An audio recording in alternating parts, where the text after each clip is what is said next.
Am I supposed to do anything? Yeah, mine started already. Okay. All right. Hello. Good morning. Let me check the teams.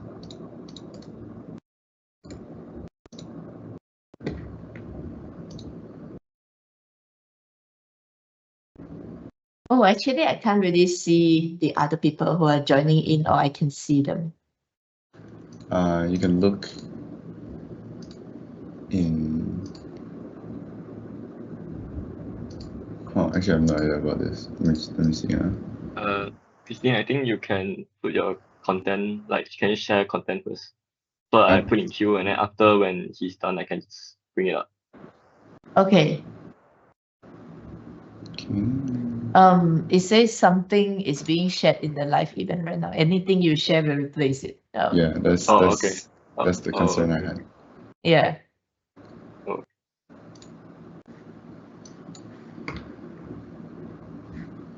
All right. Shall we get this started? Yeah. All right. Welcome back to week 5 of GenAI Study Jam. I am Wayne, and I just want to let you guys know that this event is brought to you by Sunway Tech Club, Sunway University Faculty of Engineering and Technology, and Artificial Intelligence and Machine Learning Malaysia. All right, as you guys know, today is week 5, although we're starting a little late today. I think that there's going to be very interesting topics today. And obviously, as the last week, you guys know that if you complete all 5 weeks, you'll get a cert from us, and more on that later. But let's introduce today's speaker, who is Christine T. I think you can see her in the little corner or wherever it is on your screen. And she is a principal machine learning engineer at Turing.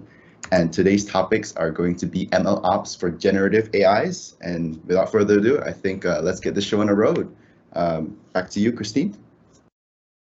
Sure. Let me just share my slides. Okay. Does everybody sees it now? Yeah. Yeah. Okay. Let me put on full. So, yeah. Hi, everybody. Good morning. It's such a dedication for you guys to follow through all 5 weeks. So, I am Christine. I'm a principal machine learning engineer at Turing Enterprises. And also I do have my own web and marketing agency in Malaysia. So Turing is a company based in the US, in Palo Alto, California, in Silicon Valley, basically. So what we do is we are essentially an HR company. So we do outsource or we do supply like engineers for companies who need. So we do have a main product. We call it the Talent Cloud, where we host 4 million engineer profile there. So company can just find engineers who fit their profiles through our platform, through our Talent Cloud. So other than that, so what I do in Turing, I lead the model development as a service initiative. So I do scaling of the machine learning techniques for critical areas like exception classification, early warning signals, data qualities, model surveillance, handling missing data, so on and so forth. So I'm also certified in TensorFlow. So I know that you guys, especially the students, are not learning TensorFlow because TensorFlow is gradually going out of support. But in reality, there is some applications or some institutes are still using it because they have adapted earlier.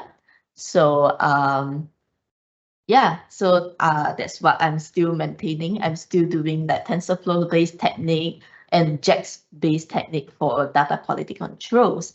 So I'm also a certified Qiskit associate developer, which means that I can I'm also very interested in quantum machine learning as well. So I do a little bit of quantum computing research on my own time as well. So I did present a topic related to quantum machine learning last year, actually, through GTG DevFest. But let me know if you guys are interested in quantum computing, and I can also maybe do another session. All right. So for today, it is MLOps for generative AI. So I know many people have like a little confused about like what is ops about, and MLOps essentially why is it for generative AI is because it has evolved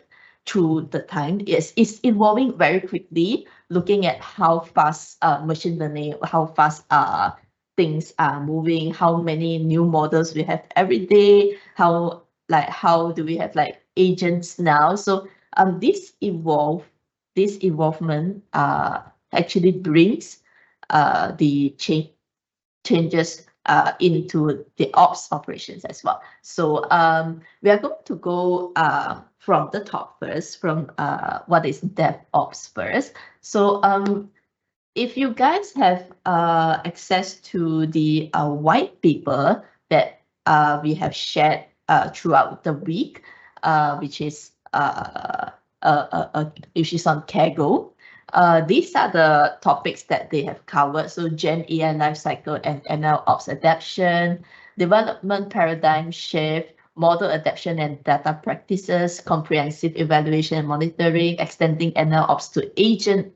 So agent ops, Vertex AI as an enabling platform. So why are they so many ops, right? So you have heard of data ops. I mean like data ops, yes.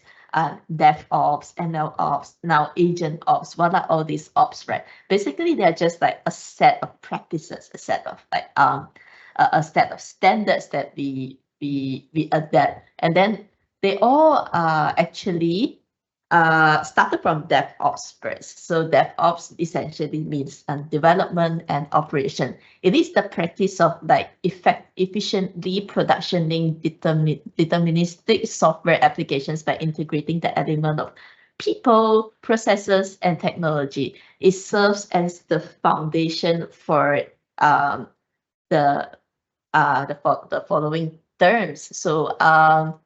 So what is involved in DevOps CI/CD? What it does is it automates software lifecycle. This is like a very simple explanation. So the tools that are usually involved in DevOps are like Jenkins, Docker, Kubernetes, GitLab CI. So these are like common tools.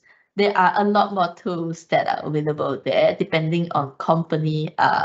Depending on company to company. So the focus of it is to do code to production. So this is like a life cycle, CI/CD, automate the life cycle, and then you do like code to production. This is DevOps. So it is a set of practice. So MLOps inherits the characteristic of DevOps, and it uses the set of practices to do model training, validation, deployment, monitoring. So what it essentially does, it handles the data drift, model versioning, performance tracking. So some of the tools that are involved is like as listed here, MLflow, Kubeflow, data version controlling. But these are just like common tools that I can think of that I put in the slides. There are a lot more tools that that is available, like enterprise cloud solution that we will touch upon that a bit later. So the focus of this is to do from model to production. Yeah, so and here we look into LLM ops. So LLM ops is like ML ops for large language model. So why did I mention about LLM ops is because Gen AI applications generally uses LLM ops. So from company to company, Gen AI applications are sometimes they involve LLM ops because it involves model, sometimes it's not.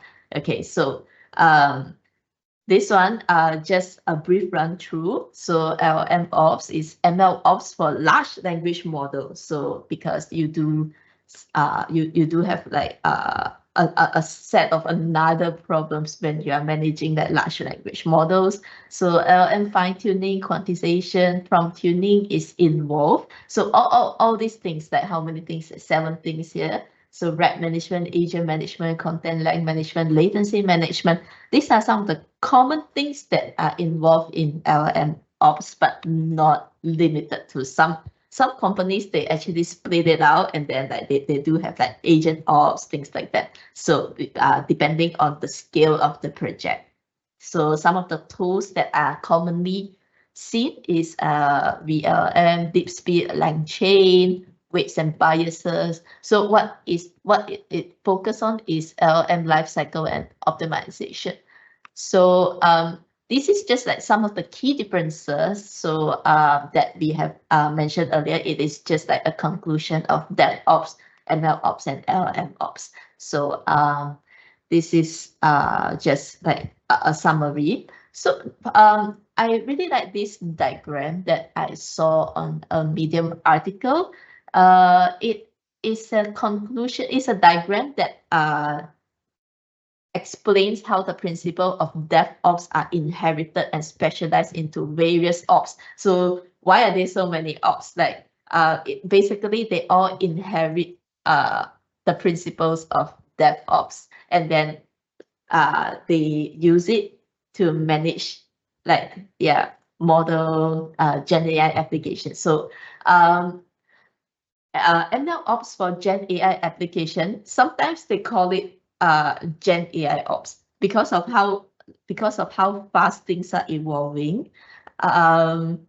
This has also evolved. Some companies, they started calling it GenAI ops. Some they are still calling it like MLOps for GenAI. So but I'm just gonna explain in context of this diagram itself. So software development and operation is DevOps. So if you see that MLOps inherits like a characteristic of DevOps, which I have mentioned earlier. So FMOps is foundational model operation. So it inherits from MLOps. So if you can see, it is like central to GenAI. So it is a specialized subset of MLOps, which is focusing especially on operational aspects of FMs. So these are large pre-trained model, like vision transformers model that can be adapted to a wide range of downstream tasks. So it uses MLOps principle, but tailor them for foundational models, like managing like very big model weights, managing specialized fine-tuning, efficient inferences. So it acts as a bridge between the producers. So if you look at the left, is it at left or right? So left is the producer and the right is the consumers. So producers means that it is for those who create or train foundational models. Consumer is it means that it is those who use or fine-tune foundational models for applications, right? So it's split this ops into 2 different sections now, and I think it is a better way of understanding who is involved in which ops. Okay, so fine-tuners are often often used by enterprises to fine-tune their foundational models because they are producers of the models. But consumers, we layman consumers, we usually use the models released by them. So that's why they split it there. So if you see at the center, foundational models. So these fine-tuners, they use foundational models, and then they create models to be used by the consumers. All right, so LLM ops is like a further specialization within foundational ops. So depending on company to company, sometimes FM ops and LLM ops, they are in the same department, or they might not have. A lot of companies, they might not have like FM ops at all. So because it is in LLM ops, so it depends on company to company. But so we are going back to LLM ops. Is a subcategory of FM ops in this diagram. So it means that it is managing like the fine-tuning part, the prompt engineering part, the evaluation challenges of like text generation. So this part is the producer part. So we are moving to the GenAI ops. So it is GenAI ops is quite new and emerging, and the topic today, which is about MLOps for GenAI application. Some of the practices are quite similar to GenAI ops. Okay, so if you can see here, if you can see here, it inherits from DevOps directly. So it means that it acts as a bridge. It acts as a bridge, as I said just now. So it uses foundational models to power their GenAI applications. So this is the relationship of how to say FM ops and GenAI ops. Sometimes they, which is why sometimes they these kind of like ops engineers, they need to manage like a few ops because of the relationship between ops to ops. And then you have GenAI ops, you have like subcategories like prompt ops, RAG ops, agent ops. So the practices of this is kind of like similar for the consumer part. It's just like a subcategory whether or not you want you want to have a set of practices to manage your prompt, a set of practices to manage your RAG and your agents. Yeah, but I see more commonly for them to be together with GenAI ops for now. Yeah, so it's not like you must have them in your application. No, not really. Yeah. So if you want to do more reading about this relationship between ops to ops, I have a Medium link down here. Everybody will get the copy of slides later, so you guys can like access that later. Yeah. So don't worry about recording anything or something like that. So yeah, and we are gonna discuss about why is MLOps being used. So the shared volume of data generated daily is staggering. So it's estimated that 463 exabytes of data is generated around the world every day. I think the figure is a bit more than that now, since this figure is what Turing said, I think a few months ago. So this explosion of data demands efficient storage solution, but more critically, it necessitates a scalable approach to machine learning approach. So despite the widespread desire for automation, so the number of machine learning models currently deployed is still relatively small. People don't really retrain a model or use a model, like train a model from scratch. Nowadays we use we use like pre-trained model a lot. So this disparity creates a significant technical challenge. So MLOps aim to streamline and enhance the process of developing, deploying, and managing machine learning models. So to bridge the gap between data generation and operationalize AI. So this is the life cycle of MLOps.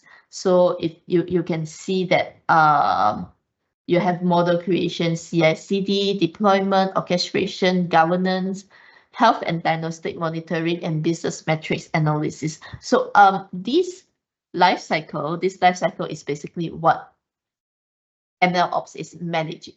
Okay, so depending on company to company, they might have additional components inside, but this is like the life cycle of the MLOps that we are managing.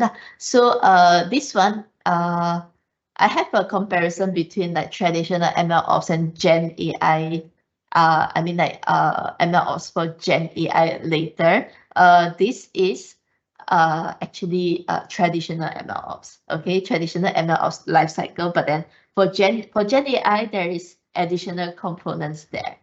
Yeah, so the workflow of MLOps, the term workflow means that a series of activities that are necessary to complete a task. Similarly, in the domain of MLOps, workflow revolves around building solutions involve machine learning on an industrial scale. So it often segregated between two basic layers, the pipeline and the driver. So I have a diagram here that shows that. So some of you might be very confused, right? Like, why is the workflow like so much, right? So I want to use a use case to explain this. So consider a situation where an image processing service in CCTV on a highway must be deployed. So right now, imagine that we have a model from from CCTV, yeah, to classify vehicles in the highway real time. Okay, so the first step of it to build the model, of course, is data ingestion. So in this case, what are the data? The data will be numerous images of various vehicles that cross the highway. So the CCTV data is the data that we are going to ingest. So in the component of data ingestion, you might have data ops, for example. So you might have a set of practices where you want to practice to ingest the data properly. So that part we are not going to touch. And we are going to move to model training, which is the second one in the pipeline. So model training. So as the goal was to prepare a machine learning model that will categorize the vehicles, right? A CNN is used for image classification, for example, okay? So the result is a trained CNN model that's able to broadly classify different types of vehicles. So after we have the CNN, so we move to model training. So model training, so model testing, sorry. So model testing, it means that after training the model, the test data and the training data has already been categorized. So the test data must be used against the model that was originally trained on the training data for testing. Okay, so the model's performance can be evaluated using precision score. Once you're satisfied with the performance of the model, it is you can move on to the next step, which is to package the model. So in this particular use case, we are going to use Docker in this particular use case, but you have other means, other ways to contain the model depending on your application. So the next one is model registering. So the model is registered. The package model is now registered, is now readily available for deployment into the vehicle classification using a security camera project. So after the model machine pipeline, like the model registering is done, we are moving to deployment. So in deployment, we have two components here. You have application testing and production release. So for deployment, the model is we are going to use the model as an API to a CCTV installed by the highway that is connected to a remote computer. So the model performs an inference from the video feed from the CCTV to classify the vehicles from the highway in real time. Yeah, so after you deploy it, and then we are going to move to monitoring. So monitoring, which is to monitor and analyze where it was deployed. So for example, what you want to monitor. So a CCTV connect to a monitor if the model gives like a precision score of like 40%. That is a low precision score, right? So an alert will be raised and then the model is trained again for better robustness and accuracy in its prediction. So this workflow, this whole workflow, build, deploy, and monitoring. So this whole thing is a traditional MLOps workflow. Yeah. So I hope you guys are like clear that traditional workflow is to do model to production. Model, it is focused on that. Yeah. So this is a workflow that is typically being used by companies. So this is actually how we explain MLOps workflow to engineers to in our company. Actually, this is our company training material. So next one, we are going to look at I think this diagram, some of you who read the white paper provided on the Discord channel earlier might be familiar with. This is diagram 5. This explains the differences between bringing AI model to life, especially they highlight like foundational models and also GenAI system, the differences between them. And also the relationship between operationalizing foundational models and operationalizing GenAI system. So on the top, operationalizing foundational model. So we are going to look from pre-training first. We are going to look from the right first. So this is the initial large-scale training phase where the model learns general patterns, language structure, and vast amount of information from big data sets, like the entire, like for example, like the entire internet. Yeah, and the entire internet is a very big data set, right? So this stage is computationally intensive and require a lot of resources. So a good analogy for this stage is when you are teaching a child to read an entire encyclopedia. Yeah, so that is difficult and that takes a lot of time, right? So that's pre-training. That's why pre-training takes a lot of time and a lot of resources. Yeah, essentially teaching a child how to know everything. Yeah, so the next one is instruction tuning. So after pre-training, the model is fine-tuned on data set of instructions, of demonstration. For example, you give it instructions like summarize this, or answer this question, or write a poem. So this helps the model learn to follow instructions and generate responses in a helpful and aligned manner. So a good analogy for this is when you are teaching a child how to follow specific commands, like write this or answer this. These are like instructions that you give to your children. So this is a bit easier because you went through the pre-training part, right? So the children will be able to respond to the instruction. So the next one is alignment. Alignment, this is actually quite a crucial stage. It usually involves reinforcement learning from human feedback, or RLHF, short form.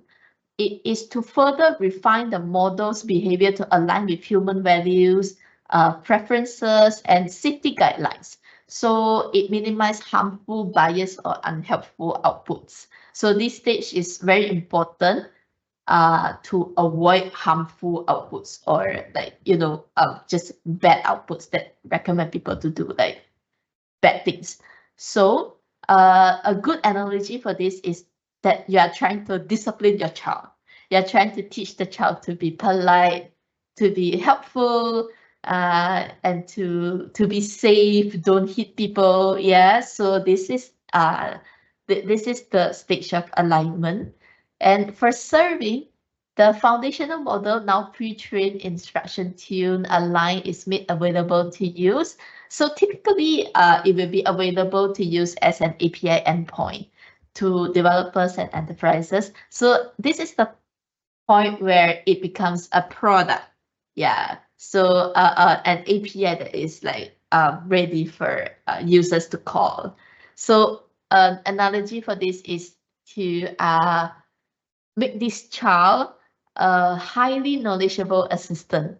So like your child has learned everything, and then and it is highly educated, it is well behaved, so it would be a very good assistant of you. Yeah.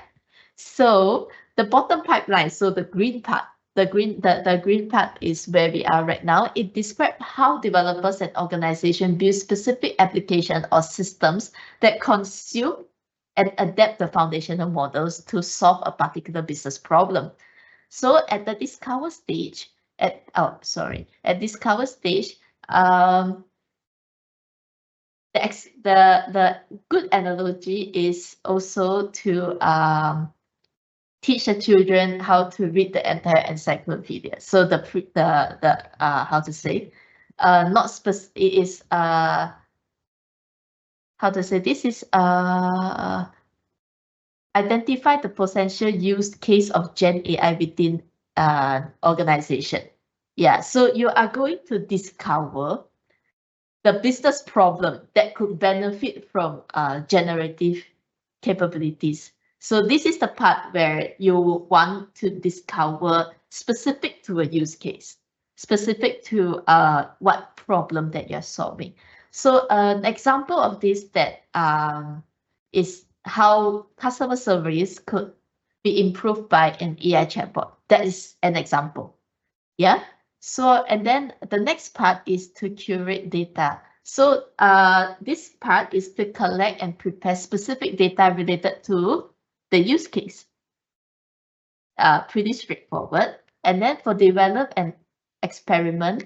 So this is like the iterative core of application development. So for example, okay, the development and experiment part actually has a few things that are involved. It involves prompt engineering, it involves fine-tuning, although optional. It involves agent development, it involves RAG implementation, and it also involves evaluation and release and deploy. So this part is making the developed GenAI system available for the end users. So an example of this is to launch the customer service chatbot on the company website, or to make the content generator available to, say, for example, your marketing team. Yeah. So and the last one, which is to monitor. Monitoring is continuously observing the GenAI system performance, behavior, and cost in production. So because GenAI systems are quite expensive, so you need to monitor the cost. You need to monitor if it is doing like undesirable behaviors, or if it is like hallucinating, it is like straight up like making things up. Yeah. So this part is important as well. And underlying all the GenAI system stages, there is a horizontal bar here, govern. So this govern is governance is overarching concerns throughout the GenAI system lifecycle. So it might involve responsible AI, it involves like compliance, it involves access control, security, cost management, and version control. So version control particularly is quite tricky to do, especially if you are doing GenAI applications that involve usually involve chaining. So the next part we are going to touch upon chaining.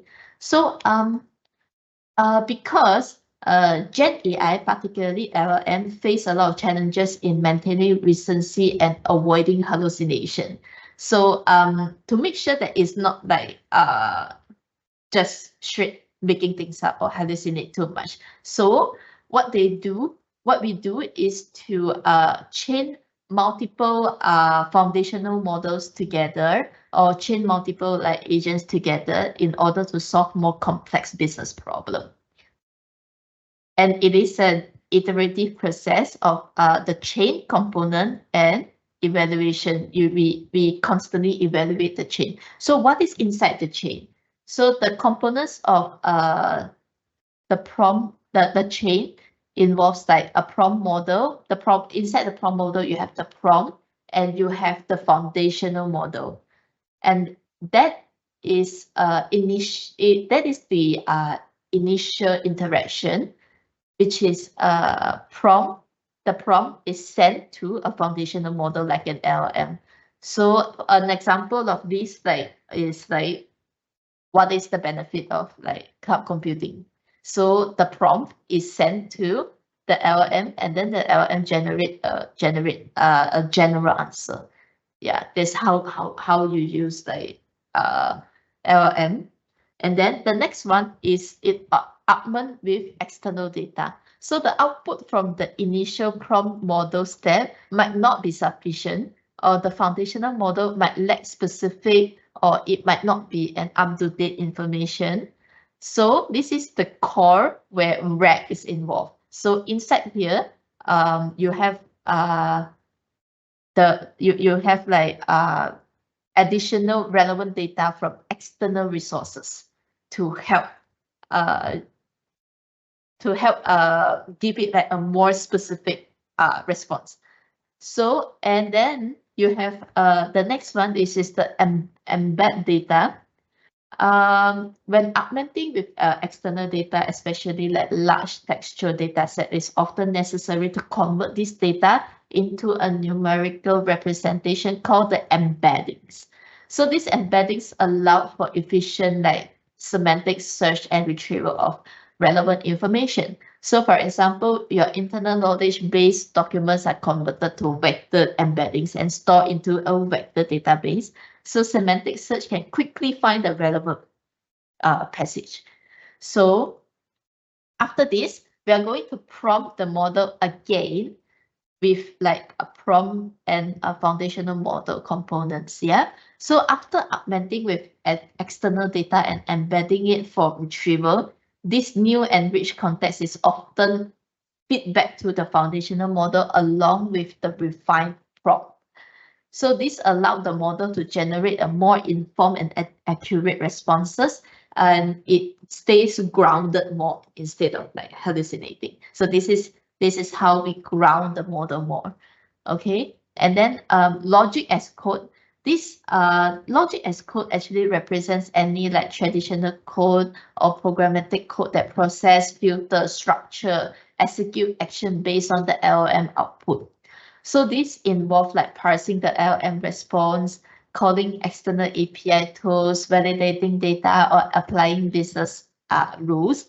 This is a key aspect for AI agents. So, for example, so the LLM refined answers might still need to be formatted to or it needs to be in a specific UI. Or if the user asks to book a flight, then the step will involve like a flight booking API with the parameters extracted from the LLM's understanding. So at this part is where like your AI agents is inside to help to generate and format the output better. For example, like AI agents can do a lot more stuff. So I like to use the analogy of like the model is like the brain, and AI agents is that you give it like hands and feet for it to act on something. Yeah, it can do actions based on the data that it receives. So the next one is just showing you who is involved in traditional MLOps. So you can see here, in traditional MLOps, you have like a cloud platform where cloud architect, security engineer, MLOps engineer, and then for governance, you have your product owner, your auditor. Under data science and MLOps, you have like your data scientist, your ML engineer, which will do like use case experiments and automatic data retraining, testing, serving based on development best practices, including CI/CD. Yeah, so this part is where we are covered today, where we are talking about today, which is MLOps. And then data engineering part, yes, you do have your data engineer, data owner, business stakeholders that is involved in centralizing data, data ingestion, preparation, quality standards, availability, and visualization. So this is traditional MLOps landscape of people, process, and environment. So the next one, we are looking at GenAI application development landscape. So same as just now, we have like all the people that we mentioned just now, but now we have an additional tier, an additional yellow tier down here, which is your prompt engineer or tester, your AI engineer or DevOps. Yeah, another team of DevOps might be involved here, because MLOps might have a team of like ops engineer or one ops engineer that is like doing like MLOps depending on the company scale. And then in some case that you have like GenAI ops, which is another engineer doing another set of practices. So it depends. It's just a guideline. It's just like a general gist of it to show you the differences. It's just additional set of people who are doing like things like testing, prompt management, model evaluation, red chaining, guardrails. And red chaining versioning is not easy to do because essentially you need to like version the entire chain, not just the model itself. Yeah, so that part is a little tedious to do. So these are some of the questions that are commonly asked that involve like MLOps. So I'm just going to like answer them. So question 1, that is traditional MLOps focus heavily on managing training data and model versioning. How does this shift with GenAI where prompt engineering, fine-tuning data set, RAG knowledge bases, and managing agent toolchain become central? What new components or workflows become essential in an MLOps pipeline for GenAI on GCP? So to answer this, I have a table here, which I have differentiated the features of traditional MLOps and GenAI MLOps, or sometimes it might be called GenAI Ops. Yeah. So the core assets, the main difference is like the core asset being managed is that for traditional MLOps, it primarily focuses on the training data. For example, like a classification model, a regression model, a computer vision model. So the model is what the ops is focused on managing. But for GenAI MLOps, it managed like pre-trained foundational models or LLMs, along with the artifact and processes that customize and control them. Yeah, so that is like the assets, the difference of asset being managed, quite straightforward. The next part is the data that is being managed is different. So for traditional MLOps, you are managing training or validation data, feature engineering. And for GenAI MLOps, you are extending the data management to include unstructured data for RAG knowledge base. You are also doing that instruction tuning or fine-tuning data sets, and you are also collecting and managing data from reinforcement learning from human feedback to align with a model with desired behavior, which is what I have mentioned earlier. And for model versioning, so traditional MLOps, we focus on versioning the model weights and the metadata like model architecture, training configuration, performance metrics. But for GenAI MLOps, we expand the versioning to include like the foundational model version. So checking, so the foundational model version is basically checking which base model is being used. For example, you're using like Gemini 1.5. Yeah, you need to version that. Or at another model, you might be using a Gemini 1.0 Pro as your base foundational model. So, and then you want to fine tune the model version. And this is like similar to traditional, but then more specifically to the fine-tune derivation.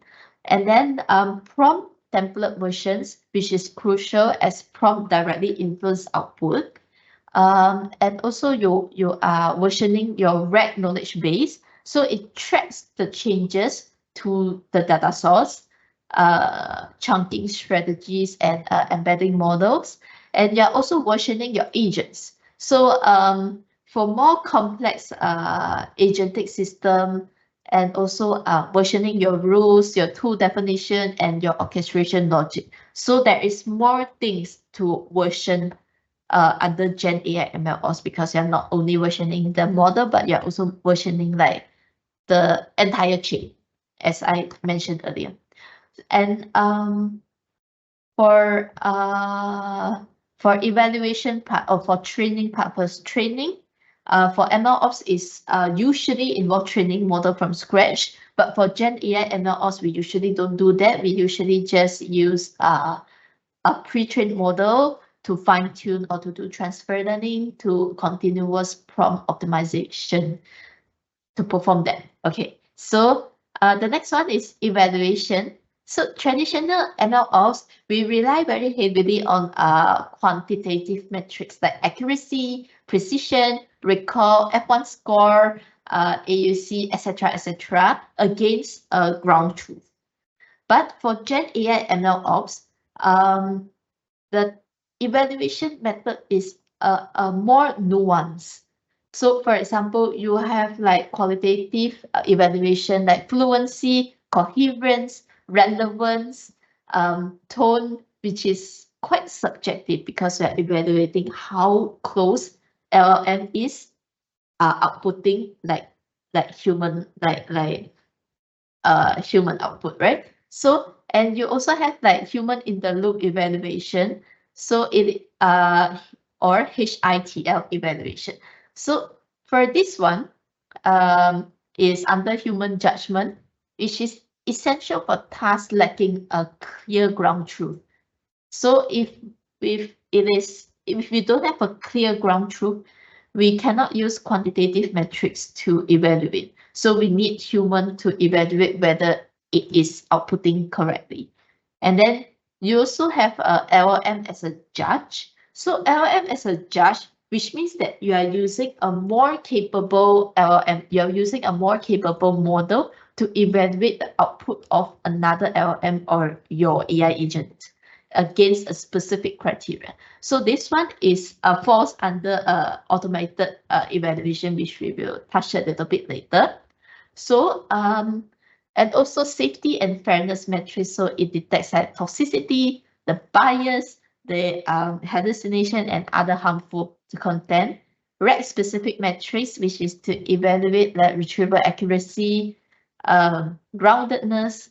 So groundedness, it means that it's evaluating whether the response is supported by retrieved context and whether or not it's factually consistent.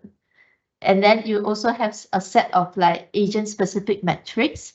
So for agent-specific metrics, you have things like task completion rate, correctness of tool use, or efficiency of reasoning steps, for example. So the next one is deployment unit. For traditional MLOps, it typically deploy as a package ML model endpoint, like, for example, a REST API serving predictions. But for GenAI MLOps, it deploys a more complex entity. So like LLM API endpoint, RAG services, orchestrated agent services where the agent reasoning, tool calls, and LLM interactions are managed as a simple deployable unit. For another one, the next one is monitoring. So monitoring for traditional ML ops, you focus on data drift. Data drift means that you are focusing on monitoring the changes in the input data distribution and the model performance degradation. So the model performance degradation meaning the accuracy degradation or precision degradation over time, for example, or maybe like over a certain other factors. For GenAI MLOps, it expands the monitoring to prompt drift, output quality monitoring, RAG freshness and performance, agent behavior monitoring, cost monitoring, very important, and also latency monitoring, also very important, to ensure that the knowledge base is up to date, is efficient, and also because it potentially might use a very high token usage, you want to monitor the cost as well. And it's like critical to interactive Gen AI applications. So the last one is feedback loop. Feedback loop is to collect newly labeled data to retrain and redeploy the model. That one is the feedback loop for traditional MLOps, but Gen AI MLOps, it incorporates more diverse feedback loop. So for example, you will have like direct user feedback or expert review from reinforcement learning from human. So human in the loop feedback loop is incorporated in RHF. And also continuous prompt refinement is iterating on prompt based on observed feedback and observed performance and user feedback.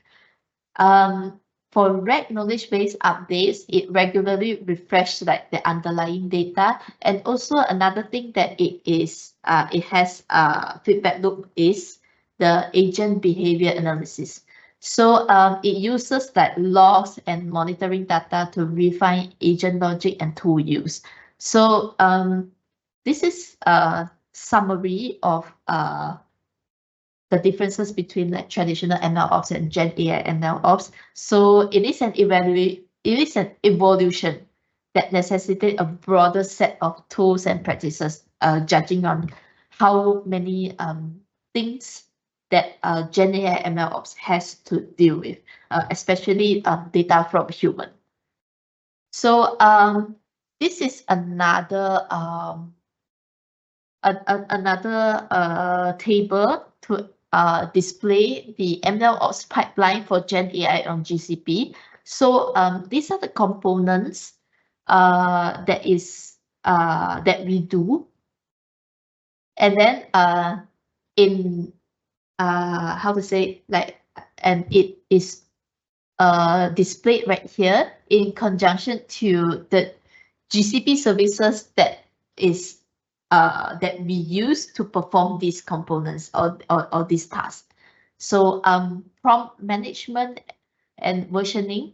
So the components involved is like a centralized system to store, version, categorize, and manage different prompt templates. So prompt templates is like your system prompt, your few shots example, your chain of top prompts.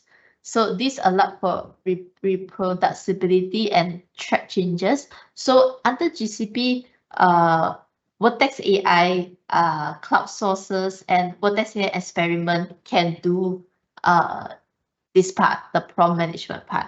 The next one is fine-tuning dataset management and pipeline. So under this part, we automate the pipeline to collect, to clean, to pre-process, and to format the data specifically for the fine-tuning LLMs. So for GCP, under GCP, we use like cloud storage, we use data flow, we use Vertex AI pipeline, and also Vertex AI dataset management to manage this part. And also like you have fine-tuning data versioning and also synthetic data generation. Synthetic data generation is something that is used more and more. It is used when especially when real world data is sensitive or not much. So synthetic data generation, sometimes we use it for a more regulated industry like healthcare or a more sensitive like field, finance, for example, where we couldn't use a lot of the real world data for the model. So we do synthetic data generation.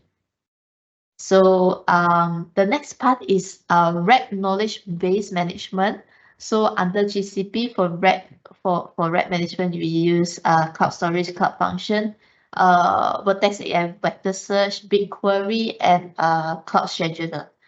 So for agent orchestration and tool chain management.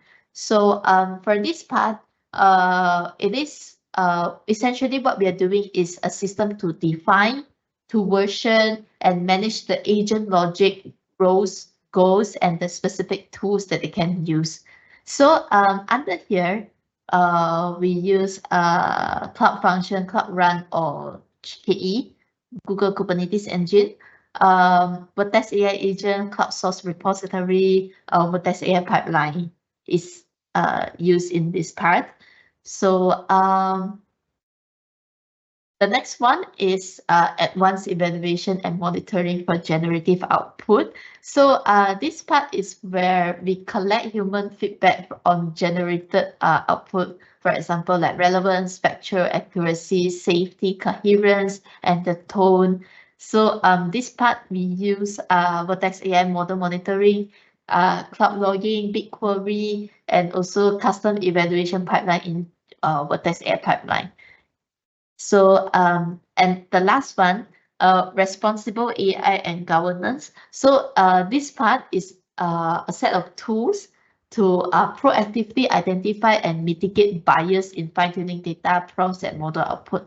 So this one, it is handled by Vertex AI Responsible AI Toolkit, Cloud IM, and also Cloud Data Loss Prevention. Previously is called DLP. Right now they rename it to Cloud Data Loss Prevention. So it is especially important to have this part if you are dealing with sensitive industries or you need to comply with a certain compliance, like I don't know, like say for example, yeah, some of the compliance that you need to comply to depending on what your application is, government compliance. Yeah, so you need to have this in place. So the next question is the pace of development in the field of agents has been tremendous, especially productionizing agentic system. What are some recent technologies that can help developers productionize agent? So I know this section is about Google, Google Vertex AI, but for productionizing agentic system, there are also like a lot of other tools, other frameworks that we use besides Vertex AI. So this I list out some of them. So LLM, essentially, we are moving away from prompts to agent who does actual things. So framework.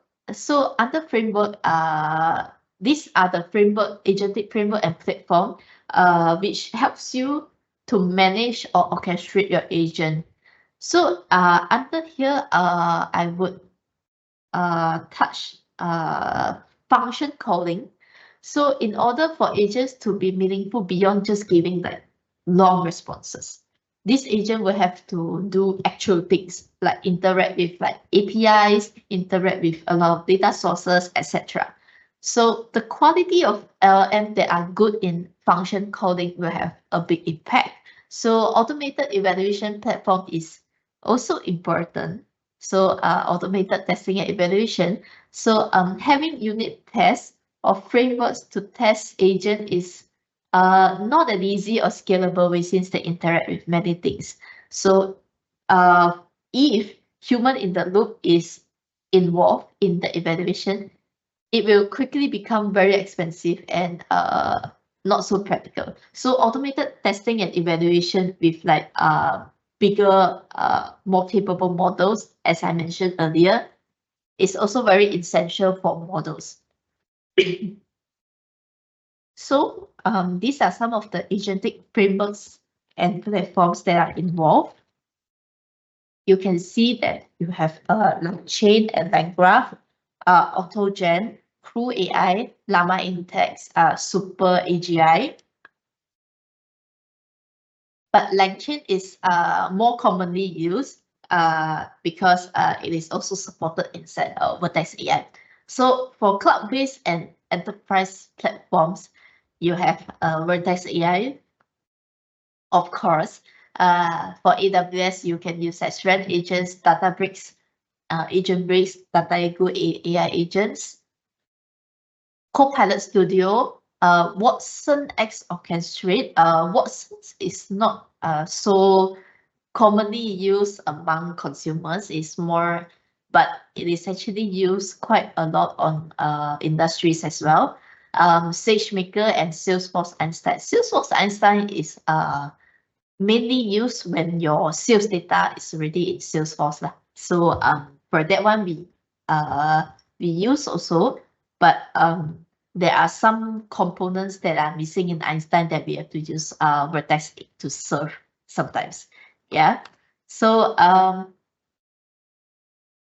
these are just some of the best practices that we have for productionizing.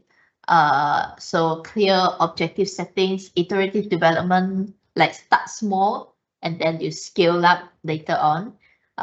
Focus on data quality, seamless integration, continuous learning and improvements, ethical and responsible AI use, human AI collaboration, and version control and rollback. So these are just some of the best practices that we practice. In the white paper, you also have the best practices listed. I believe this is more than what the white paper has listed. This is what we use in our company. Yeah, so another question, the next question is, evaluating generative models goes beyond standard accuracy metrics. What practical techniques and tools are you using or developing within GCP for evaluating LLM output for quality? For example, fluency, relevance, lack of hallucination, safety, and cost effectiveness during development and for continuous monitoring in production. So to answer this, it's a little bit wordy right here. So we do use we do have a few like evaluating metrics that we use. So the first one we use is a model-based metrics, LLM as a judge. So these are some of the metrics that we still use. As you can see, we still use computational-based metrics like which is what traditional MLOps has.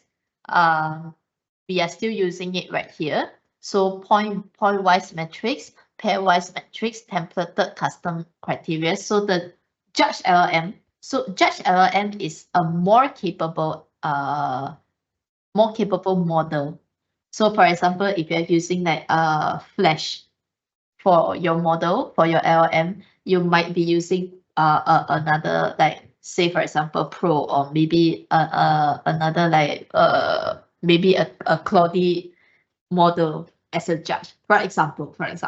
So it evaluates the single model output based on custom criteria like fluency, relevance, groundedness, like 1 to 5, or groundedness is like yes or no.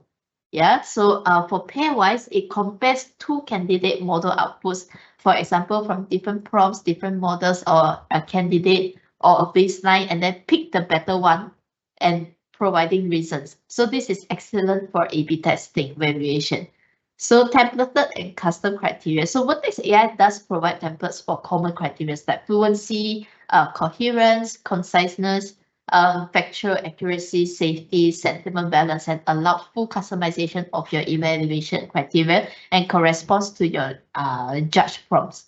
So computation-based metrics still relevant as this is used for traditional MLOps, like for Rouge, Blue, and F1 score for highly structured extraction tasks.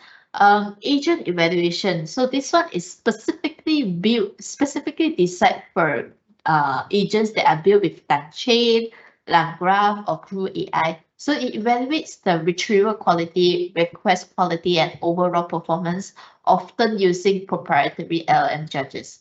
Yeah, so evaluation dataset management, it allows you to prepare and manage the evaluation dataset that reflects to your specific use case or your specific business problem. So it includes like the input, which is prompts, and optionally ground truth references in retrieve context for RAG evaluation.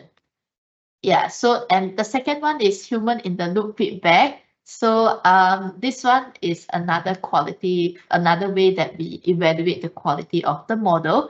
So while not purely evaluation, collecting human preferences on model output, like which is better, for example, is this response helpful? Is this response like hallucinated? So learning from human feedback to human values is important at this part and to improve quality. So this feature is actually available for Vertex AI.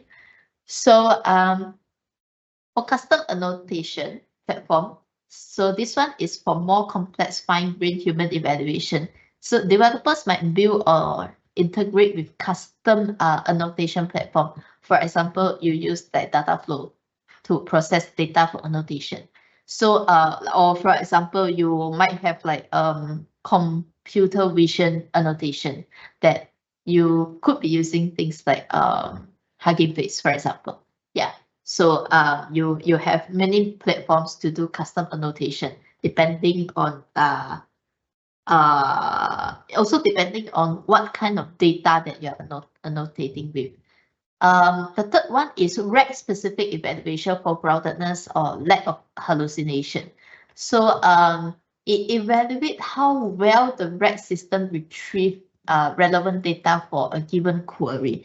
So it compare retrieved chunks against a set of standards relevant data or use like LLM to judge the relevance of the query.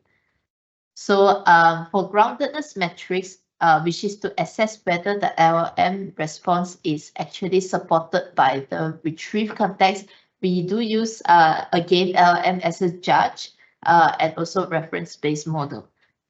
So after the quality evaluation of the agent, so for continuous model monitoring in production, we do have like logging and tracing with open telemetry, which is under Google Cloud observability. So this is also under Vertex AI, available under Vertex AI.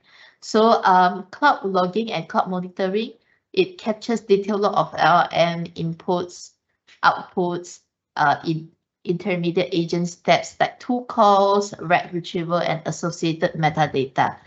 And cloud trace. So for more complex agentic system, it traces the full execution path, include the external API call and the internal reasoning steps to identify bottleneck. Okay, so the next one is automated LLM as a judge monitoring. So this one is just LLM as a judge, but automated. So you schedule the LLM to judge and also do anomaly detection and sampling strategies. And the next one is RAG freshness and performance monitoring. You do data freshness checks, you do retrieval latency throughput and user engagement metrics. This is also something that we continuously monitor after the model is in production. The next one is user feedback and mechanism. I'm pretty sure many of you have used Gemini or ChatGPT. You often see like thumbs up or down for a certain output. For every output, you have thumbs up and down actually, and you also have like free-form feedback and also logging and analysis. So typically we use like BigQuery, for example. Okay, you can use BigQuery to ingest the feedback and use it to prioritize manual review, identify common failures, and also create new evaluation data set or to refine the prompts. So safety evaluation, yes, safety evaluation very important. So how do you avoid the model from straight up generate like outputs that you do not want or maybe is harmful? Okay, so Vertex AI have a set of like safety filters and adjustable settings. We do have Vertex AI have like built-in protections like it inherits safety filters against core harm that are, for example, child safety, terrorism, self-harm. These are always active. These are always active filters. And then you have adjustable safety settings, so developers can fine-tune safety threshold across categories like harassment, hate speech, and dangerous content. This allows for alignment of the model output to your application specific safety policies and risk tolerance, and also safety score. The API can return the safety score with probability score for different harm categories, allow you to programmatically filter or to review the content. So responsible AI toolkit, which is also available inside Vertex AI, is for bias detection, for explainability, but explainability is limited for GenAI applications. And also a model alignment library, which is a set of tools to help craft safer prompts template and also align model with safety policy. So here you have red teaming and adversarial testing. So you have manual red teaming, which is human experts actively try to break the model safety guardrails by crafting malicious or problematic prompts. This is more relevant to like the security part of it. And you have like automated red teaming. So just red teaming, but automated, which is performed by a more capable LLM. So use another LLM to generate adversarial prompts to stress test the model safety. And also safety benchmark. You have like a set of safety benchmark established against like academic and industrial safety benchmark. And also this will be required for compliance as well. So continuous monitoring in production for safety. So all the other things that we mentioned just now, and we have anomaly detection on safety score, which is to monitor the distribution of safety score from the LLM output. So when there is a spike in certain harm category, it could indicate like there is a vulnerability or an attempt is used. Yeah, so it will alert the mechanism for high probability unsafe content. So all this constant monitoring is usually automated. It will alert the developers if there is like anomaly. So cost-effective evaluation. So this one is how do you evaluate your cost. So Vertex AI does have a set of tools as well. So Vertex AI logging, prompt optimization, output length control. Yeah, so these are the tools and these are the criteria that you can set to control the amount of tokens or similar parameters to manage your output cost lah. So and also your model selection. So you want to be quite careful at which model you are selecting for your model. If for most cases the like Flash model, for example, Gemini 145 Flash is most of the time enough for most of the use case, and it's also cheaper and faster. So cost benchmarking, so it run controlled experiment to compare the cost per token or cost per query for different models for a specific use case. So this part, you also want to observe very carefully how much the model costs, and also the cost might changes depending on the situation. So we actually put a very close eye when companies like Google, like for Cloudy, like other companies, they're revising their pricing quite often actually. So for batch prediction, Vertex AI batch prediction tool is quite helpful. It is for non-real-time use cases, it batch multiple prompts into a single request, which can significantly reduce costs. Like sometimes it will reduce like 50% of the cost. Yeah, which is also mentioned here. Optimize throughput, batching also improve overall processing efficiency by reducing API overheads. And context catching. So catching is quite a powerful tool available under Gemini API. So for application which is large, and there will be people who constantly prompt a similar prompt, it will catch the context, and then it can drastically reduce the input cost token by up to 75%. Usually is by half. Yeah, and regional deployment strategy. So GCP Price Explorer, which is quite helpful.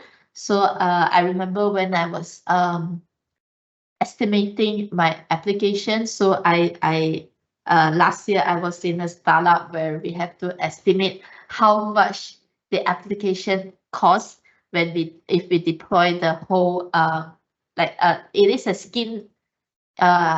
a skin health assessment model.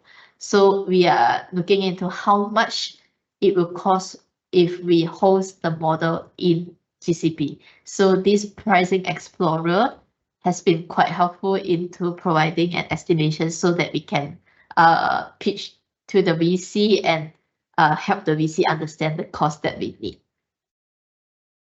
So here I have a demo, a very short demo, because it's actually using my own resources. So I will just be demoing a very short demo on Agent Starter Pack.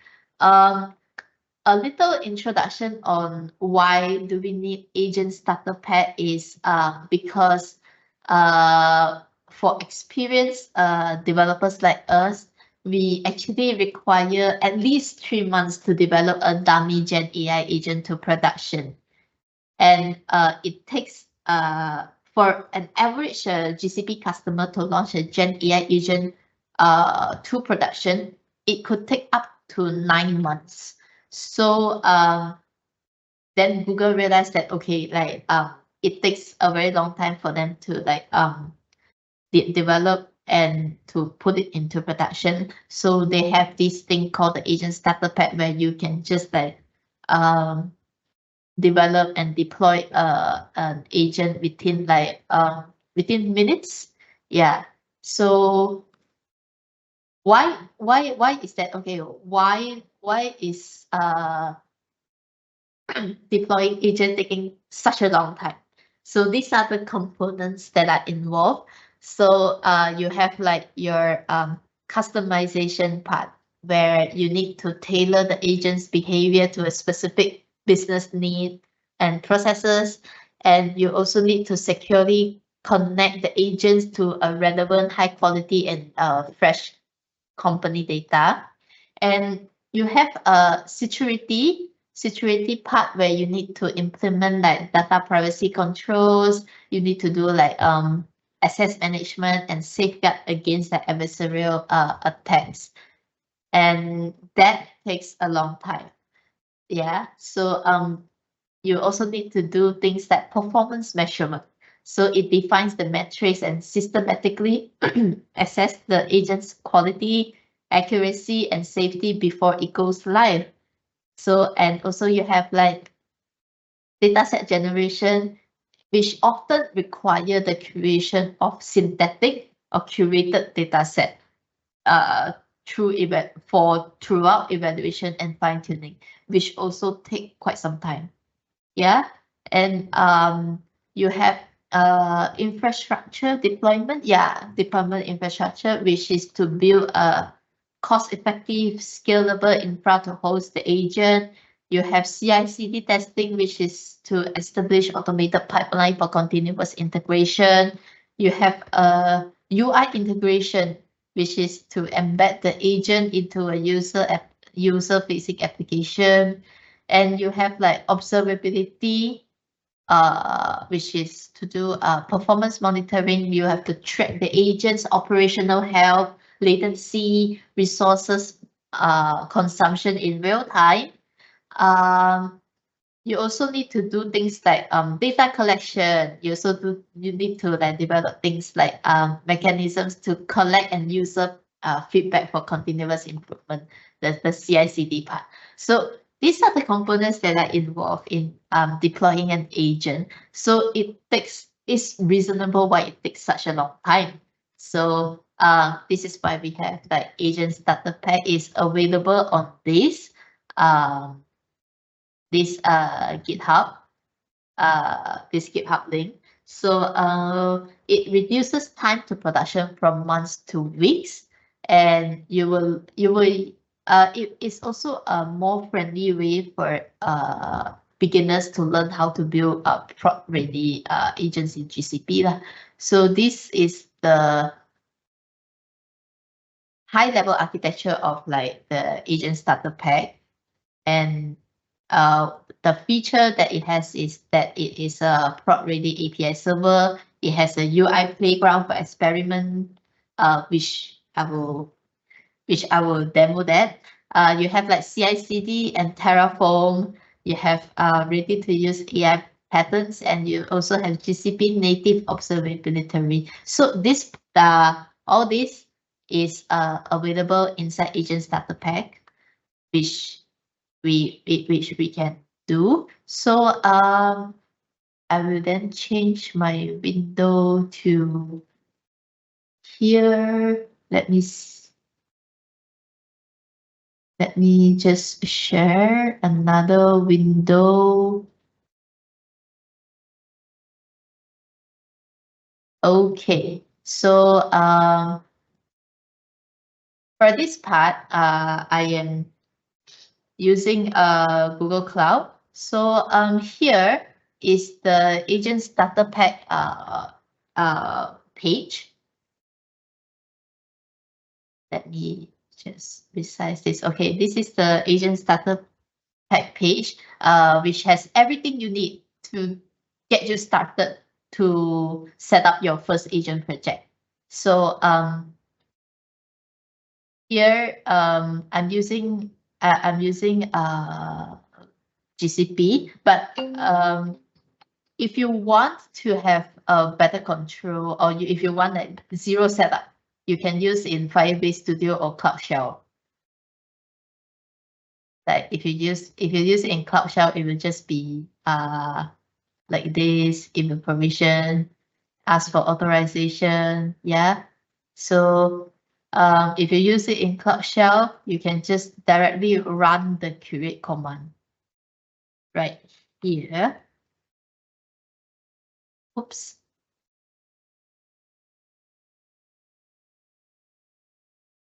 Let's see. Oh, okay. I shall install it first. The installation will take some time. So this part is the observability of agent starter pack page. This is like example of how do they visualize your GenAI application data. So you can use it as like a foundation for creating a visualization, like the statistic, how many conversation has started, average conversation, and then your user feedback score over time by feedback score, and then the session that it has started and the feedback score of each section, and then you can inspect each session and like the text that it has input and output as well. So this is like the Looker Studio dashboard that Google has. Is actually available. It's actually available here.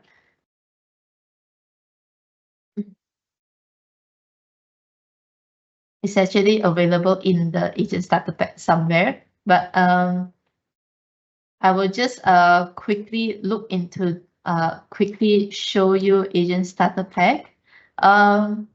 Agent starter pack has changed a lot actually compared to 3 months ago. 3 months ago, there was only like, I think 3 or 4. So right now they have added like ADK base, ADK Gemini full stack agentic, right? So just one line of command and you can deploy like, you can have an agent and you can deploy an agent with everything that you need, okay? So I'm just gonna create a LangGraph based React, and then it will ask you your deployment target. So I'm going to use Cloud Run, and I'm going to enter the GCP region that I wanted to deploy, and then there we go. So we it is already there, and then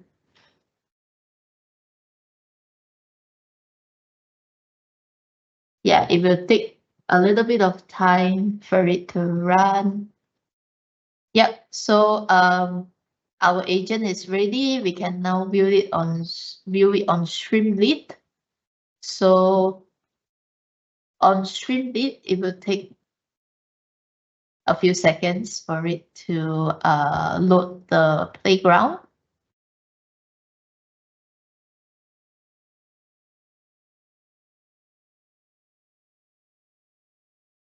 So if you look at here,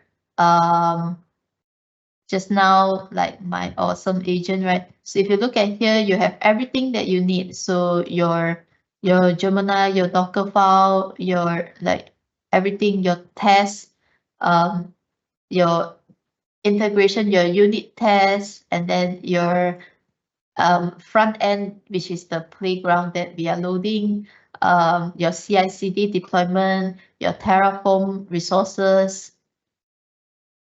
Because deploying one agent like this could take like over 70 Terraform resources. So it is very good that they package it all in one. So our playground is ready. So we can just ask it like, what's the weather in Kuala, for example. So yeah, it is replying like the weather in Kuala Lumpur is 90 degree and sunny. So within like a few minutes, I have like a playground ready, and this is like it's ready to be fine-tuned, it's ready to be deployed using into Terraform. So we ask it to like, okay, I don't know what is degrees, so convert degree to Celsius. Oh, my capabilities are limited for searching for information, but that's okay. That's okay. So, if you look under two calls here just now, the query, it would have like the necessary tool calls, the content, and then like the output in JSON. Okay, so we are going to exit this. I'm going to exit this. We are going to shut this now, and we are going to go back to the slides. Actually, here you can actually like deploy this with one single line of code to to deploy this in GCP. But then because this is like company resources, so I am going to show you a video. I'm going to show you a video of the deployment process. A very short one. So this is the deployment process. Right now, it's set the default project and make sure that the required APIs are enabled. So all these APIs are enabled. It will take a little bit of time, and then on your GitHub profile. So this is like deploying to a GitHub repo. And then going to Cloud View, and then what he's doing is that he is connecting the Git repository with Cloud View. And then it will ask for like, it will ask to install Cloud View into your GitHub repo. That's what it is doing. Make sure that your repo is there.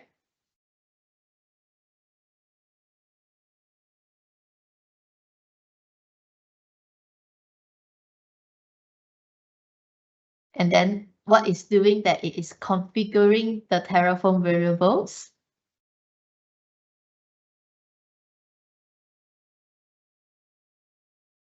So that's like the connection name.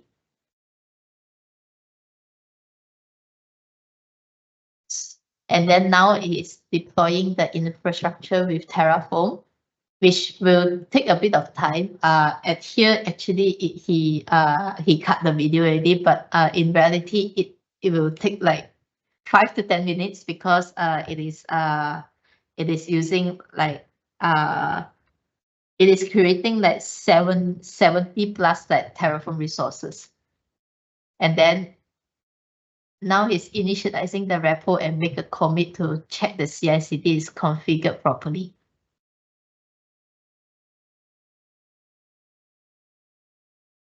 Yep. So right here, so it has configured the Cloud View properly. So under here, I have a link that is inside the agent starter pack that we have just now, which has a longer video tutorial, a longer guide, a much longer guide. I think there's 3 videos showing you like how to do this, how to deploy this, and it is very it's very detailed with explanations. Highly recommend you guys to check it out. So after this, we have a short quiz that it's just 5 questions, ABCD. Yeah. So question 1 is, which of these is not a core practice of MLOps for generative AI application? A, prompt engineering and evaluation as an iterative cycle.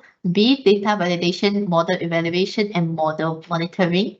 C, train a foundation model from scratch. And D, managing versioning prompts, template, chain definition, and external data set. So I'm going to count down like 5, 4, 3, 2, 1. The answer is training a foundation model from scratch is not a core practice of MLOps for generative AI. So I have mentioned it a few times that MLOps for generative AI usually uses a pre-trained model or an existing model, and we do fine-tuning on it. So question 2 is, what is a prompt template in the context of generative AI? A simple text input from the user, B, a set of instructions and example with placeholders for user input, C, the foundation model itself, and D, the final output generated by the model. I'm going to count 5, 4, 3, 2, 1. The answer is B. Prompt template is a set of instructions and examples with placeholders for user input. Question 3. So what is the purpose of chaining in generative AI applications? So I've explained a little bit about chaining just now. So A, to maintain recency in the model's output. B, to avoid hallucination and maintain recency in the model's output. C, to increase complexity of the model. D, to reduce efficiency of the model. So I'm going to count 5, 4, 3, 2, 1. The answer is B, to avoid hallucination and maintain recency in the model's output. So chaining, again, chaining is the practice of chaining a few different agents, a few different models together to produce and to execute tasks specifically for more complex applications. Yeah. So it avoids hallucination, it avoids the models from literally making things up, and maintain the recency in the model's output. It grounds the model's output. Okay, so question 4, why is evaluation a crucial step in the development of generative AI system? A, to ensure the model is deployed to the correct infrastructure. B, to optimize resource utilization and reduce latency. C, to track the lineage of data and model version. D, to measure the quality and effectiveness of the model's output. So I'm going to count 5, 4, 3, 2, 1. The answer is to measure the quality and effectiveness of the model's output. So evaluation essentially is to measure like the outputs, like quality and effectiveness. So question 5, which Vertex AI product allows for recurrent execution of evaluation job in production, skew and drift detection processes? A, Vertex AI model monitoring. B, Vertex AI pipeline. C, Vertex AI feature store. And D, Vertex AI model registry. 5, 4, 3, 2, 1. The answer is Vertex AI pipeline. So here is all 5 questions. Hope you guys get it. The good news is that there's no collab for MLOps because we are kind of aware that not everybody has like the basics in making agent, let alone like have like ops for your agent, right? So this is like that's it for today. That's it for the presentation today. So hope you guys have a bit more understanding. Highly recommend you guys to check out the materials that are on Kaggle, the white paper on Kaggle. Listen to the podcast, the companion podcast of the white paper, and also check out the agent starter pack, the agent starter pack resources and the demo video, and also try out the agent starter pack as well. So thank you for today. All right, thank you, Christine. Before we end, I just have a couple things to say first. First thing is we have a couple questions here for you that I think you should take a look at. But before our Q&A session, I just want to remind you guys of something. Is that I hope this is like never mind. So fellas, there is a form that you guys have to fill out to receive the cert from us. And that's if you did attend all 5 weeks of the GenAI Study Jam. So, you know, if you guys could please quickly fill this up before 19th July, because after 19th July, we will not be accepting any applications. So, you know, if you don't fill it and you went for all 5 weeks, then, you know, I guess you won't be getting the cert. Oh, too bad then, huh? Okay, then let's get into the Q&A session. There's a couple questions here. I think I'm going to just publish them, and if you could please take a look at them. Yeah, sure. Where's the question? Do you see them in the live Q&A on the top right?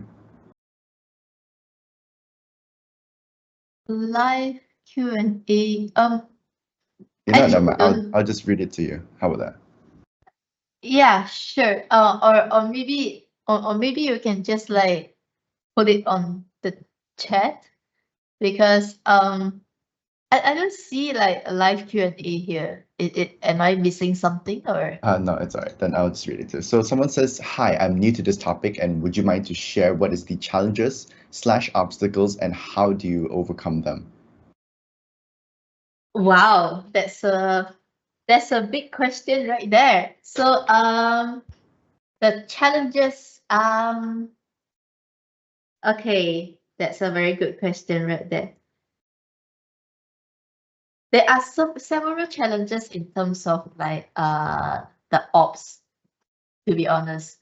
Just a disclaimer that I actually work as a machine learning engineer, not exactly as an ops engineer. So there are things that I might not be like very familiar with, but I think the for GenAI, specifically for GenAI MLOps, the most significant challenge is like it is still very how to say, lack of like robust standardized standardized and scalable evaluation and monitoring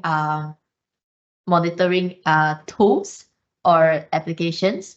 Actually, if you listen through the whole thing, I've mentioned that Vertex AI has this, Vertex AI has that, right? But since it is how to say, the metrics for traditional MLOps is quite obvious, right? It's quite straightforward, right? Accuracy, precision, recall, F1 score is used. But for Gen AI, because there's a human element there, so the so some of the some of the evaluation is still quite subjective and also still quite nuanced. So so that's why the metrics is beyond number. So it is hard to say, like, it's hard to quantify, like, how do you measure creativity? How do you measure like fluency? How do you measure the relevance of a complex context, for example? Yeah. So these are not something that you can like measure with like a numerical metrics. And also there is another difficulty, which is there's not too many ground truth. There's not too many single like correct answer to a generative output. So there is many answers or many different ways of answering the question. So for this part, for lack of ground truth, we use usually human judgment, right? But human judgment is expensive and also quite slow to judge.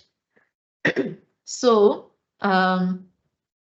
it is a little bit difficult to evaluate the model, and also it for example, like LMs or RAG, it is also quite dependent on context.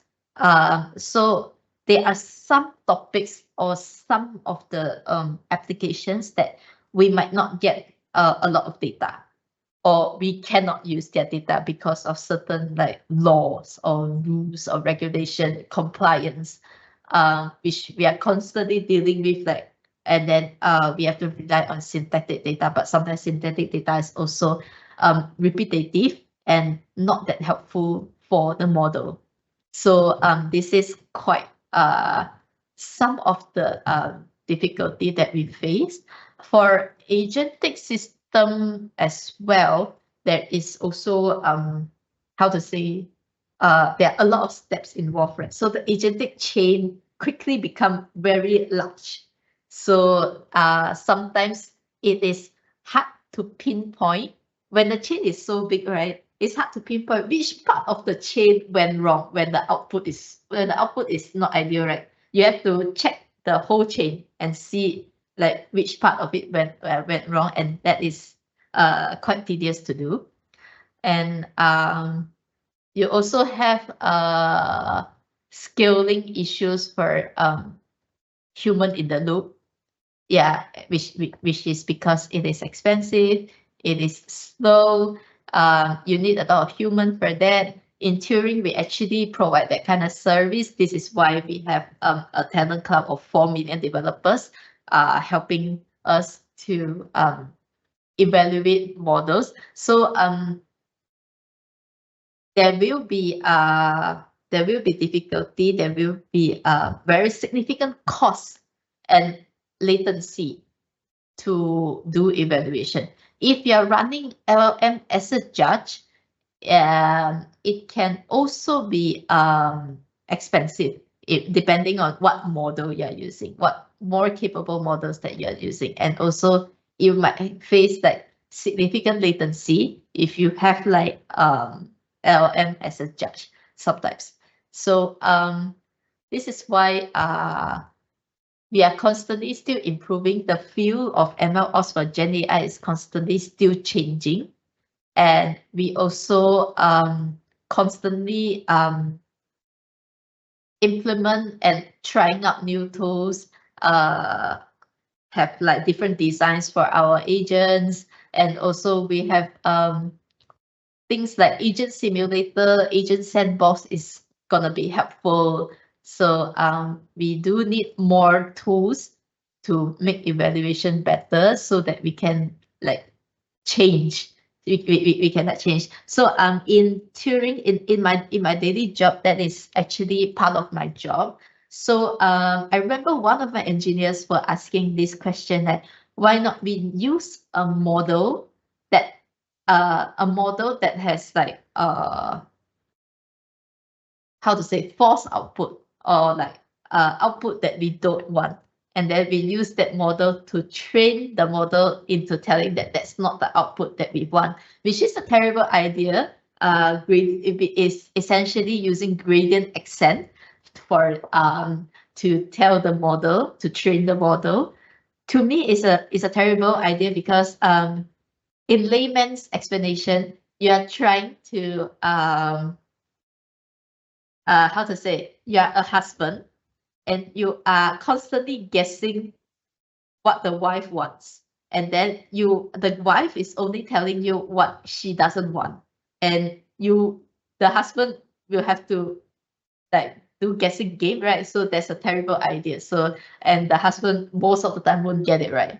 Yeah, for example. So this is just a layman term of it. So but this kind of discussion is needed to figure out like what is a good way to, you know, improve our model. What is a good way to improve our agents? Do we have more human, or do we have more LM? Do we use this model for evaluation? Do we use that model for evaluation? It's constant trial and error that we are doing, which also increase cost. So this has to be one of the biggest challenge that I face in agentic models, agentic AI. Yeah.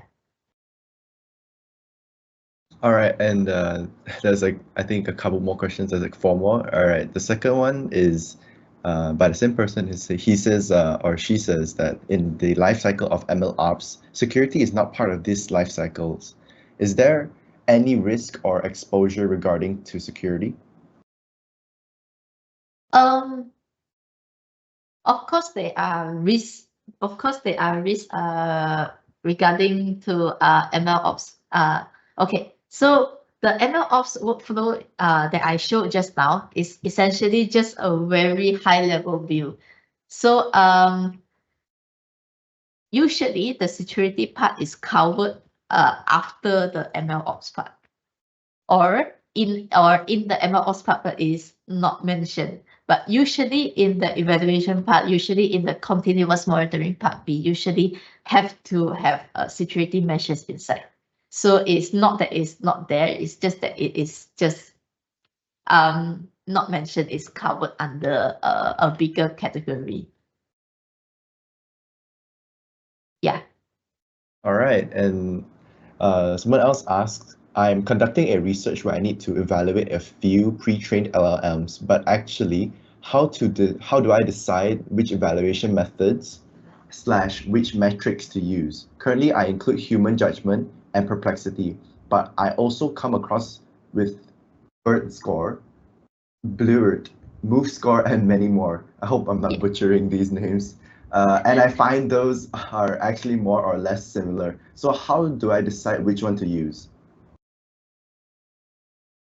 Deciding which one to use is actually, I would say, depending on a few factors. One thing is how much resources do you have, and the business context that you are solving, and how relevant the evaluation metrics is to your model, and whether or not the metrics that you use tells you anything about the model. But if you use the agent starter pack, we already have like like the default few like evaluation metrics for you to use.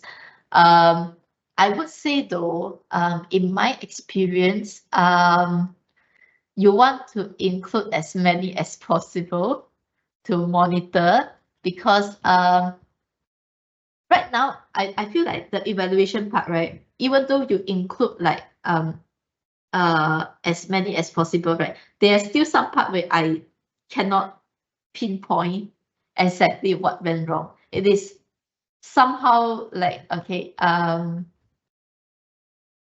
think it's quite similar to the question that the first question that I answered just now, which is like the significant bottleneck, significant like significant challenge.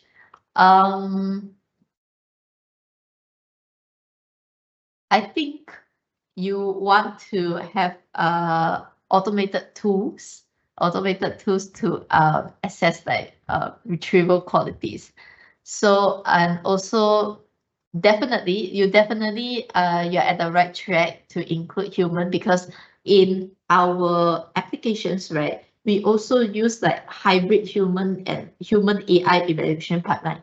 So we do use like how to say, we do use between automated LLM as a judge and also human evaluation workflow.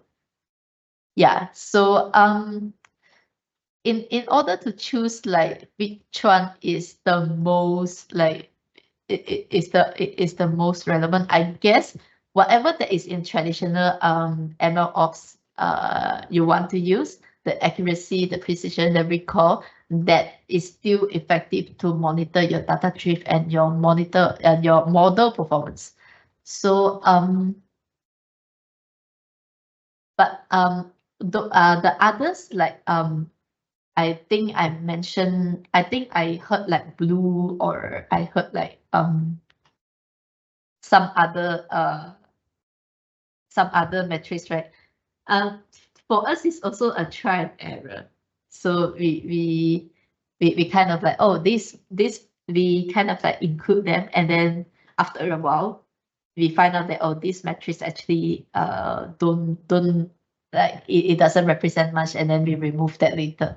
Yeah, so it's somehow still a trial and error for us. But if your application, if your GenAI application is very, how to say, is very human facing, you need a lot of like you need it to perform as humanly as possible, right? You want to include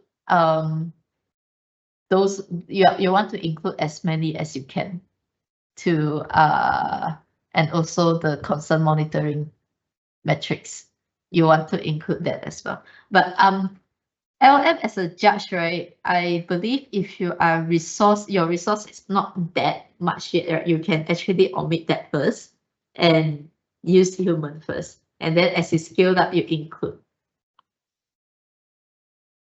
Yeah, I think that's my answer. Yeah.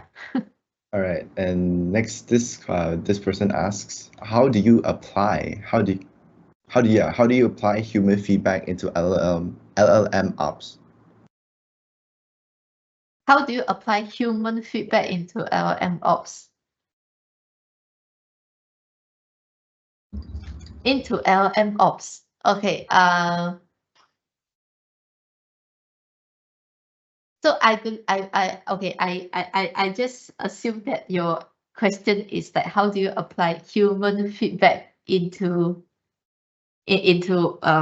whatever like LMOps or MLOps that we mentioned that we previously discussed, right? So not necessarily just like MLOps, yeah. I think I can assume that. So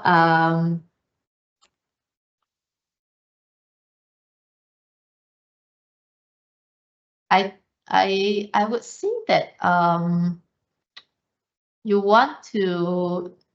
There's a lot of that data that is involved, right? For human feedback.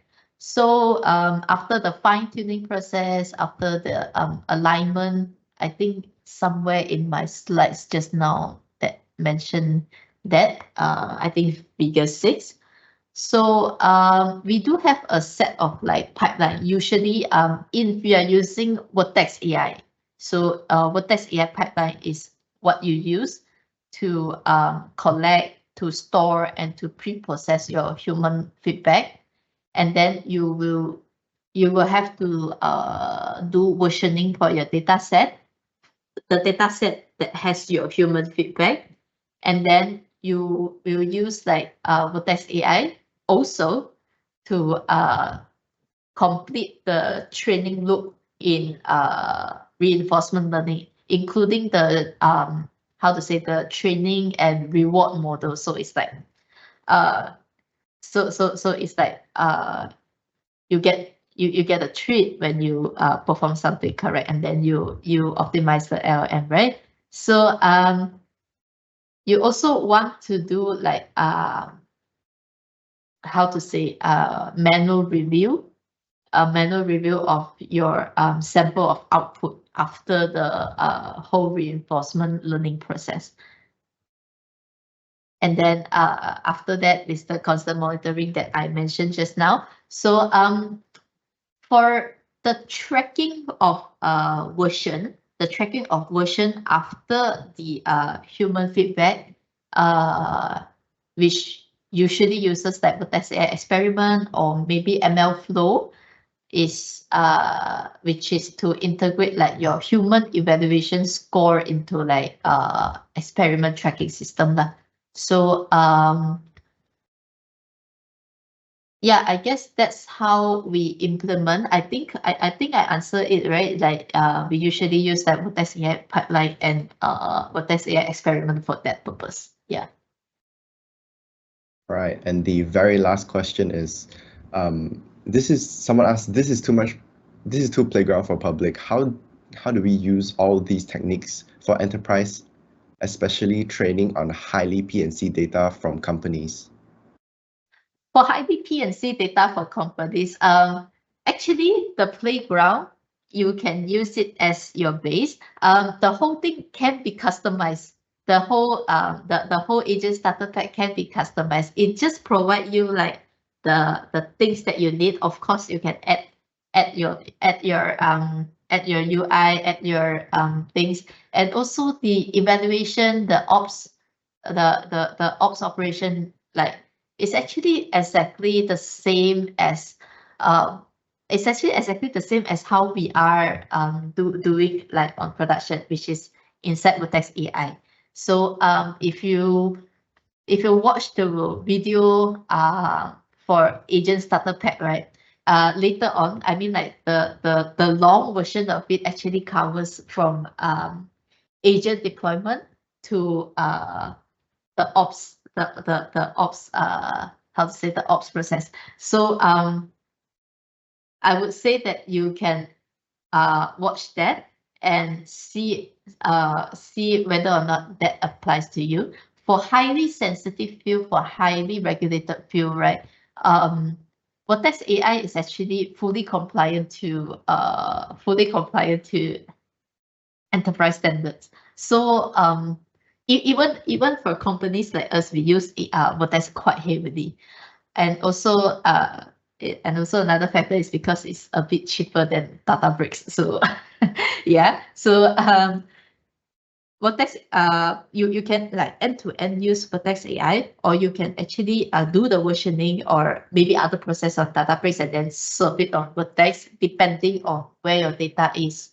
So Agent Starter Pack just provide you a starter a starting point. Of course, for the deployment process, right? If you don't want to use like the one-line code, or if you don't want to use it, that's okay. You can just deploy the starter agent in Vortex AI. In how to say, you can actually do manual deployment. It's actually in the documentation as well. Yeah. Yeah. So I think it is how to say, it is a starter pack, but it is definitely how to say, it's definitely not a must, or not a necessity to use that, but it can be used. There are people who actually like deploy like 2-3 agents using like the starter pack. All right. Yeah. Christine, there's quite a number of people who have been asking for you to share the slides that you used today.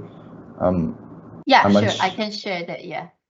Yeah. So if you could like message, put in the chat or whatnot, that would be great too, and we'll just copy that, and we'll also put it on Luma so that you guys can go have a look at it. And I think that's all the questions, and I hope Christine has answered them well, and I hope we all learned something. So before we end today, just a quick reminder again for you guys to fill out this form, and make sure you do it before 19th July, which is before next Saturday, so that you guys can receive the cert if you did complete all 5 weeks of the Gen AI Study Jam. Honestly, I should have just been the MC for 5 weeks. I could have gone too. All right. Then without that being said, I think we'll let's take a quick photo, just to commemorate this, and I think that will be it for today. Just stop sharing, and I hope they can see us. I'm not too sure. I actually can't see any of the participants. Yeah, we cannot as a presenter. So yeah. Hold on, let me.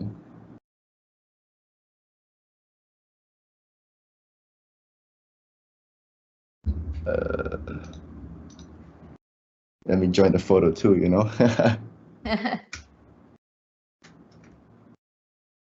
Hey, all right.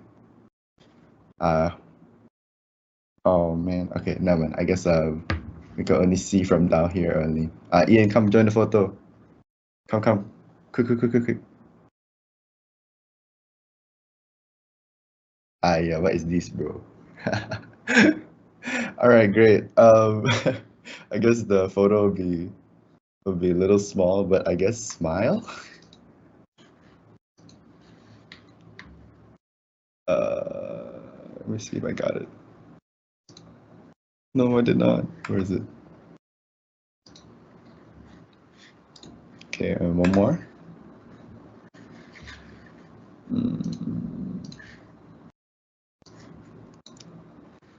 All right, great. I think that will be it for us today. Thank you so much for everyone attending. Thank you, Christine. You've been lovely today. Thank you, everyone else, for attending. Hope you guys learned something, and that will be it for Gen AI Study Jam. We hope you guys enjoyed this, and maybe next time come and attend more STC events. And that'll be it from us. A big thank you to everyone involved and to Christine especially for leading today's session. Well, And thank you for I hope having you me. guys have a great weekend ahead, and we'll see you guys next time, hopefully. All right. Goodbye, fellas. Yeah, Enjoy goodbye. yourselves. Well, make Thank sure you so send me the much. photo. Yeah. Of course, of course. Bye-bye.